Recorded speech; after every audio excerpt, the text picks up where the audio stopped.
Hello guys, my name is Shahab and I want to introduce Azure CLI today. So, what is Azure CLI?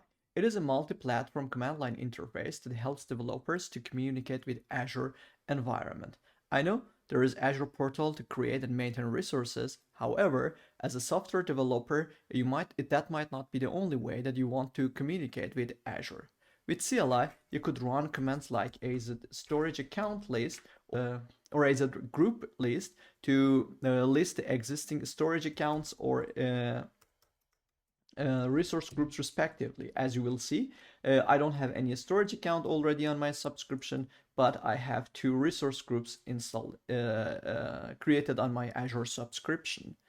However, to be enabled to interact with Azure using CLI, you need to first install it. It's very easy. You just need to Google it, install Azure CLI, and going to the page and follow the instructions for every environment that you're working on. On Windows, there are a couple of options there. You could use an MSI installer, or you could use a Winget, Windows Package Manager, Winget. On Mac OS, you could use Brew Package Manager to install it. Once the CLI installed, you could run AZ version to verify the successful installation. Okay, now I will log out from my current session.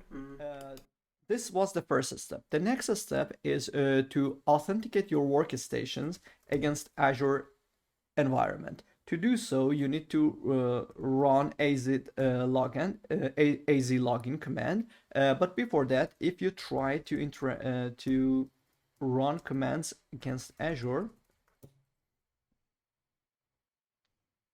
you will see that it indicates that AZ login needs to be run to set up your account, because this machine is not authenticated against any Azure environment. So what I need to do is to run AZ login.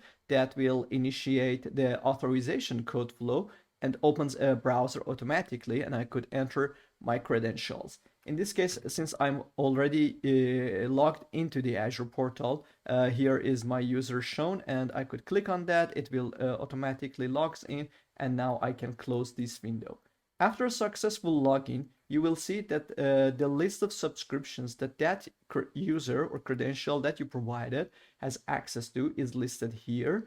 And you could also running AZ account show to see what is the active subscription that you are connected to. So here is my user, and the state of the subscription is enabled. The name of the subscription that I'm connected to is Shahab-Pagey, which is my pay-as-you-go subscription. It is the default subscription, and this is the Azure Active Directory that this subscription is connected to.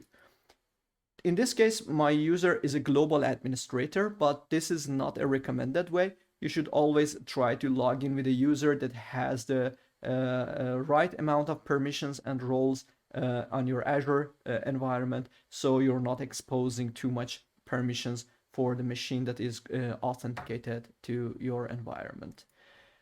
And that's it. So easy. I hope you enjoyed this video, and have a nice day and enjoy coding. See you.